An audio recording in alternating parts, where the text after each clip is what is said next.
Tere tulemast kuulama Süstlakasti esimest episoodi. Hetkel räägib Raul Petersell, aga teiste mikrofonide taga on Rasmus Pussak ja Kristina Masen. Helipuldis on Mihkel Liivago. Seekordne jututeema on meedia. Niisiis sissejuhatus on ära olnud. Mis tunne on teil alustada seda esimest podcasti? Natukene selline huvitav tunne ja natuke hirmus ja natuke eriline ja väga lõbus. Minul on natuke nostalgiline mingis mõttes ja siuke uudne ja põnev on ka, aga mul närvi ei ole, ma ei tea, kas see on hea või halb märk. Mõlemat ilmselt. Mõlemat, okei. Jah, ma usun, et päris paljud meid ei tea, et äkki te nüüd tutvustate endast. Rasmus, sina alusta. No, kuidas neid tutvustada? Räägi, kes sa oled, kus sa tuled, millega tegeled, kus sa meediaga seotud oled? Ma olen siis Põlva gümnaasiumi 12. klassi õpilane. Pärit olen nii Tartust, Tallinnast kui ka siitsamast Põlvast. Kus oma rännakut alustasid? Tartus, süüniga.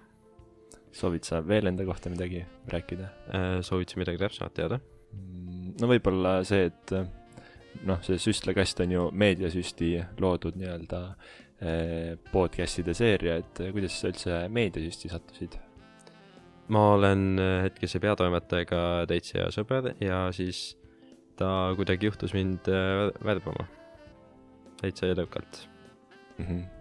Me veel jõuame tänases podcastis rääkida sellest, et mis see meediasüst on ja nüüd järgnevalt ongi mul hea võimalus pöörduda meediasüsti ühe asutaja poole, Kristina. Räägi, kes sina oled ja kuidas sina meediaga oma elus kokku oled puutunud? Kes ma olen? Inimene, alustuseks. Ma olen igasuguseid põnevaid asju.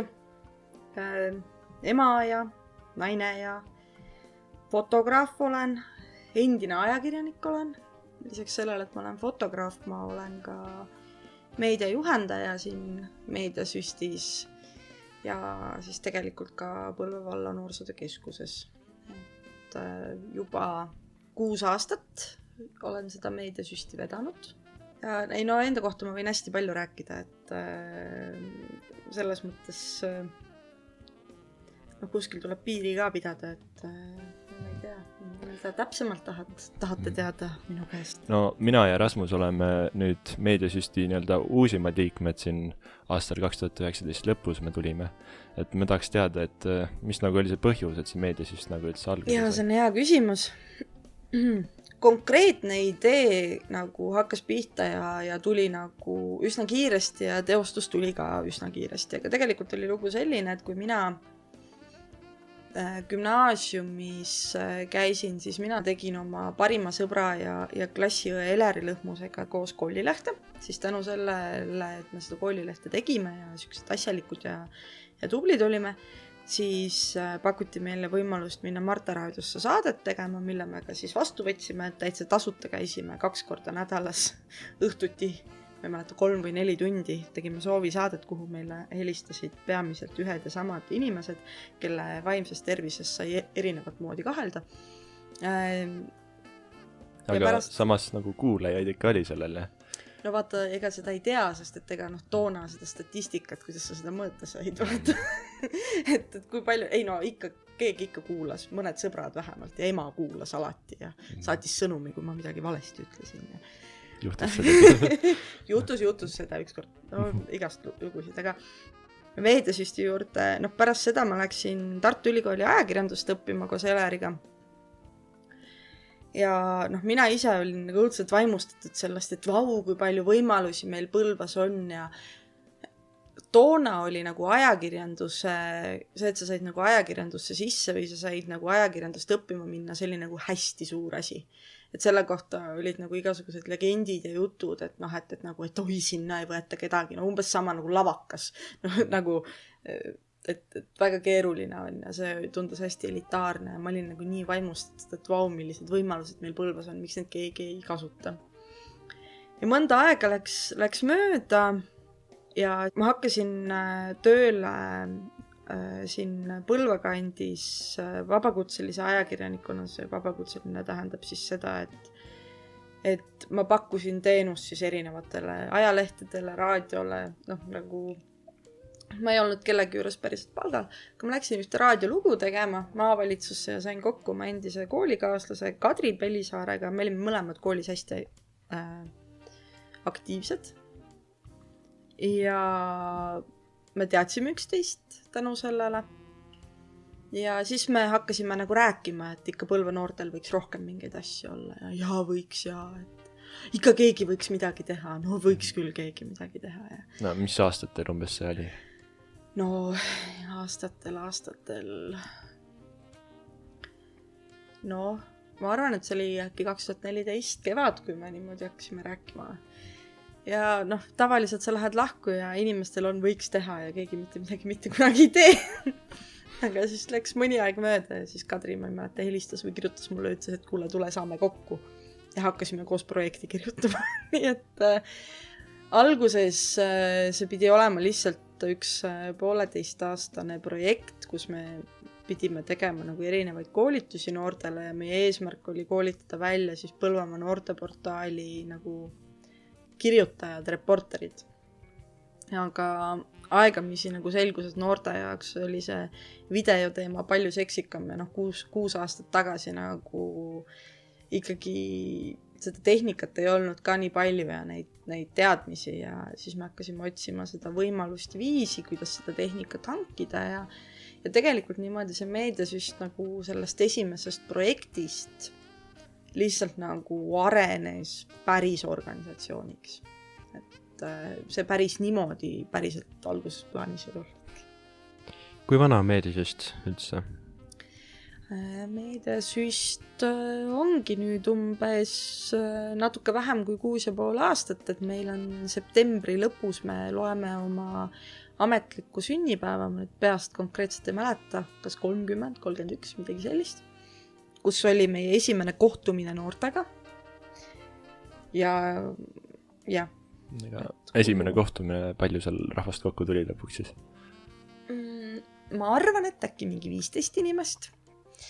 Ja seal esimesel kohtumisel siis on siiamaani tegelikult meediasüstis alles oli üks väike Kairi Parson, kes oli toona 12-aastane ja temaga mõtles pakkus kohe selle meediasüsti nime seal välja.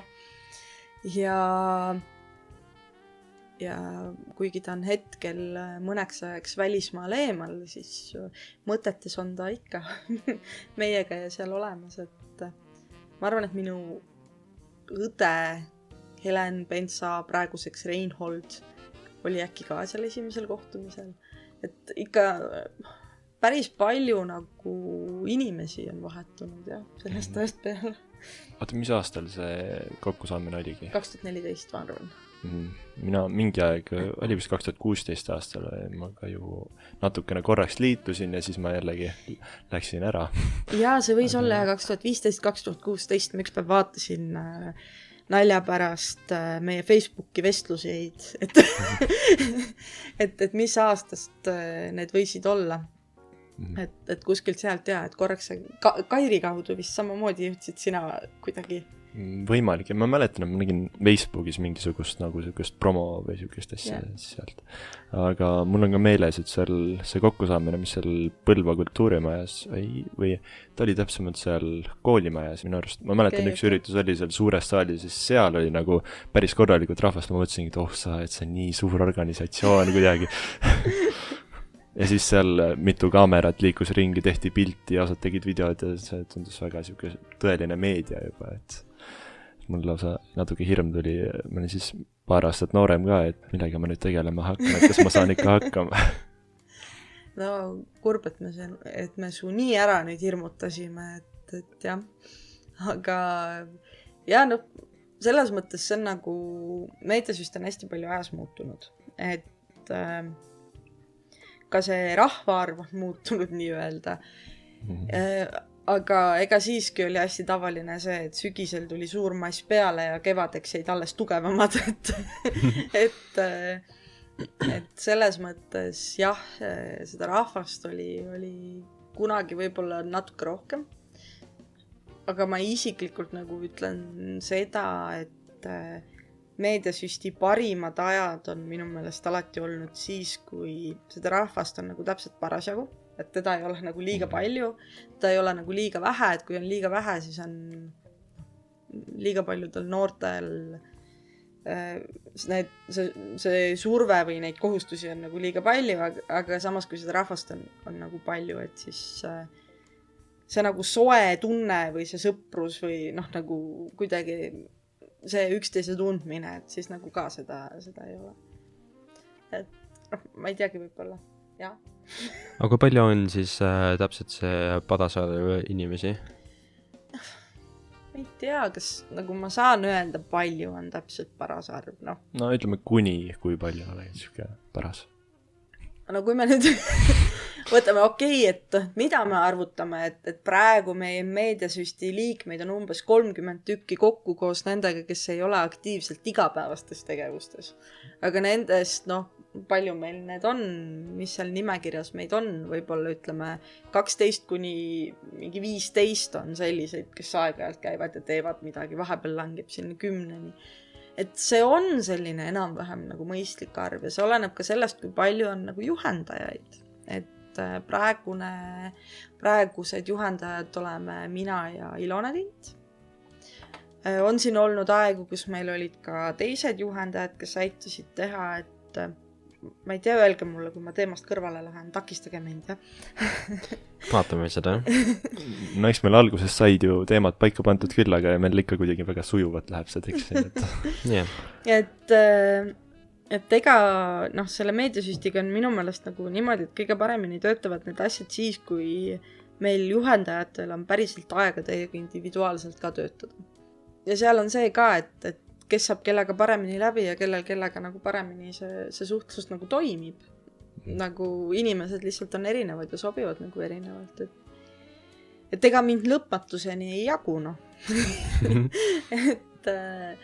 ja Ilonat ka mitte ja et raske on jah öelda sellist nagu konkreetset arvu, et ma ei tea, kas nagu kes meie podcasti juba kuulab, et kas ta üldse teab, mille kõigega me nagu tegelikult tegeleme,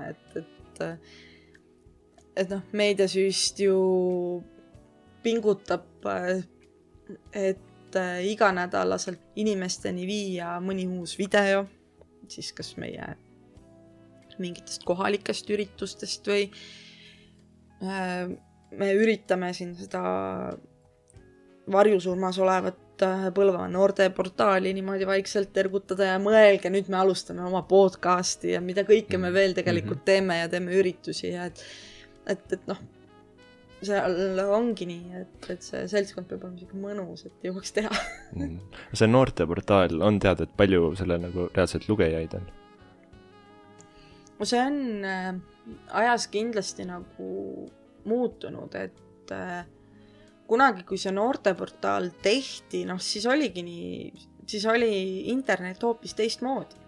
See, kuidas see internet vahepeal muutunud on, see on hästi erinev praegu, sest et kunagi ikka nagu tuldi rohkem ja otsiti ja teati ja võib-olla seda lugesid ja vaatasid isegi nagu pigem noorsootöötajad või noortega töötavad inimesed ja lihtsalt jagasid sealt infot noorteni.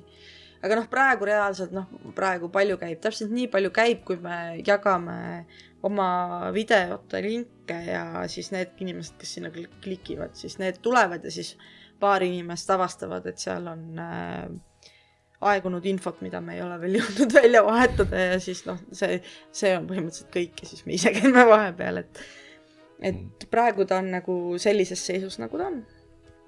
Et sellel võiks olla tulevikku erinevatel põhjustel ja seda peaks nagu arendama, aga vastavalt sellele, milliseks internet tänapäeval muutunud on, et see on natuke teistmoodi. Nii, Kristina on nüüd väga palju tarka juttu rääkinud. Rasmus, ma küsiks sinu käest, et kui palju sina nagu meediaga nii-öelda kokku puutud või mis kanaleid sa nagu jälgid? Mina jälgin peamiselt YouTube'i. See on minu põhiline meediaallikas. Palju sa nagu uudiseid loed? Väga ei kipu lugema, sest alati midagi muud teha. Mida näiteks? No ma harrastan päris palju arvutis mängimist, aga samuti ka näiteks kokkamist ja no, kooli kõrval on muidugi ka need kodutööd, mis vaja tegemist. No kui sa loed, satud ikkagi lugema nagu neid uudiseid, kui palju sa nagu näed, et see info, mis sealt tuleb, on nagu võib-olla selline info, mida sul reaalselt on vaja või kipub olema seal nagu sellist ebavajalikku? No kõik oleneb sellest, millega no tegeleb, et kui jagatakse näiteks mingi sellist infot, et metsahinnad langevad, siis noored ju sellega väga midagi ei tee. Aga kui tuleb uudisi näiteks telefonifirmade võrdlemisest, siis noored kasutavad telefoni päris palju ja ilmselt on sellest neile palju abi. Kui palju te televisiooni jälgite? Mina jälgin väga vähe, et on kodus 2 õde ja siis nemad tahab peamiselt vaadata oma multikaid ja siis pigem ei sega neid, et siis on rahulik olla endal. Mina jälgin ajas järjest vähem televisiooni ja nii palju, kui ma teda vaatan, siis üldiselt vaatan järelvaatamises seda, mida ma vaatan. Jah, pean kahjuks sama ütlema, et väga otsesaateid ei jõua vaadata. Sest paratamatult teatud saateid on nagu palju mugavam vaadata järelvaatamises, kui sa saad teatud momente tagasi kerida ja edasi kerida nendega. Aga kuidas te nagu näete üldse seda televisiooni tulevikku? Näiteks kas võisid hea näide tuua, et Tallinna Televisioon kadus nüüd hiljuti ära. Mis te nagu sellest arvate? Isiklikult mina olen selles suhtes päris neutraalne, et ma ei jälginud sealt eriti midagi ja muutus mugavamaks edasi kerida kanalit. Aga mis sa nagu üldiselt arvad sellest televisiooni tulevikust? Mina arvan, et kindlasti jääb televisioon alles, et ei pruuginud olla üle 1000 kanali igas televis, aga ma arvan, et telekas jääb ikkagi alles. No ma arvan, et Tallinna Televisiooni kadumisel ei ole üldise nagu telemaailma või sellega, et kas teleril kui meediumil on kohta, ei ole mitte mingit seost, et see on puhtalt poliitiline teema ja sellesse me ei lasku. Et seda, see on nagu hoopis teine teema. Ma arvan seda, et selline televisioon, nagu me harjunud oleme, ühel momendil kaob ära. Et sellist, et sa paned teleka tööle ja sealt midagi jookseb, et ma arvan, et seda enam ei ole. Et ühel momendil see televisioon ise suure tõenäosusega muutub järjest rohkem nagu mingisuguseks YouTube'i taoliseks asjaks või Netflixi taoliseks asjaks, kus sa saadki valida endale mida sa parasjagu, kuidas vaatad ja mida sa sealt vaatad, et see kõlab natuke julmalt, kui ma nii ütlen, aga kui mingisugused põlvkonnad eest ära surevad, siis nendega sureb ka see televisioon sellisena välja, ilmselt.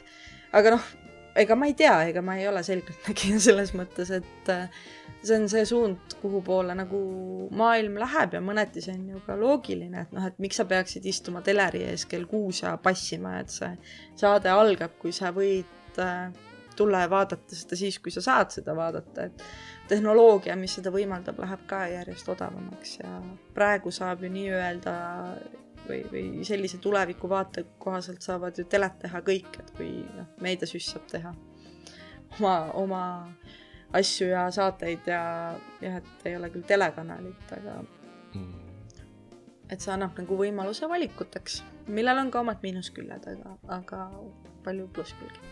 Oskad sa mõne miinuskülje nagu välja tuua neist? No üks miinuskülg, ma arvan, on nagu see, et see kvaliteedi langemine võib-olla mingis mõttes, et nii-öelda telekanalitel on siiski mingi kohustus mingit kvaliteeti hoida. Teataval määral läbi seaduste, aga teataval määral lihtsalt ka läbi selle, et kui me tahame olla telekanal, siis meil on mingid standardid. Aga mingis mõttes ka nagu läbi selle, et kui selle asemel, et me teame, et meil on näiteks, ma ei tea, 5 oma Eesti telekanalit või ütleme, et on 5 on ju. Tegelikult ma ei tea, palju need täpselt on sõsarkanaleid on rohkem, et praegu on meil neid nii palju, sealt me saame seda infot, kui ma tahan teleri lahti teha, et mis meil parasjagu toimub, siis ma ei ole päris kindel, et mis juhtub siis, kui kõik läheb selliseks YouTube'i sarnaseks asjaks, et kas me enam märkame üldse neid kodumaist infot, kogu see informatsioon ju konkureerib selle välismaa informatsiooniga. Et täpselt samamoodi, kui meie YouTube'is oleme, siis meie konkureerime PewDiePie'ga tegelikult. Oleme ausad sellepärast, et inimesel on valik, mida ta vaatab. Seal on erinevad asjad. Et konkurents ei ole ainult see, et meie siin ja mõned kanalid veel Põlvamaal. Ei, konkurents on üle maailma. Aga nagu meediasüsti videod, ma ei tea, oled sa vaadanud seda statistikat, et kui palju neid videosid nagu järgitakse ja mis videosid nagu just kõige rohkem peale läheb rahvale? Kõige rohkem klikitakse videoid, mille pealkirjas on sees sõna Põlva. Meie ei ole ju päriselt nagu YouTuberid ka või meie eesmärk ei ole mitte kunagi teha päris sellist nagu YouTuberite sisu, vaid meie eesmärk on nagu natukene tuua seda eetikat ja haridust sinna juurde ja seda meediateemat. Et sellepärast ma võib-olla ei põe, et meie need numbrid nagu nii suured ei ole. Aga need vaatamised varieeruvad. Nagu me oleme päris rahul sellega, kui ühel videol on 200 vaatamist, aga seal on videoid, millel on nagu mõned tuhanded vaatamised. Meie kõige populaarsemad videod on seal näiteks, kui me tegime ühe seksuaalprojekti. Meie kõige vaadatum video on eneserahuldamine on okei. Seda vaadatakse kõige rohkem. Seda vaadatakse iga kuu. Sellega tuleb väga palju vaatamisi, seda statistikat ma käin ja jälgin. Üldiselt, aga nagu kui see välja jätta, et nad jõuavad sinna mingite, noored jõuavad läbi veidrate otsingute selle videoni. Aga muidu kiputakse nagu vaatama ikkagi neid videoid, kus ise sees ollakse, näiteks sa oled üritusel, kus keegi sind filmib ja siis sa tahad seda videot näha, et nagu tihtipeale kipuvad võib-olla ka sükeste nagu väikeste kohtade mingid üritused saama rohkem vaatamisi teinekord kui siin Põlva omad, sest nagu põlvakad on juba nagu harjunud sellega, et keegi käib ja filmib neid, aga väiksemates kohtades tihtipeale on nagu see elevus suurem, et ja ma vaatan statistikat, et nii ja naa.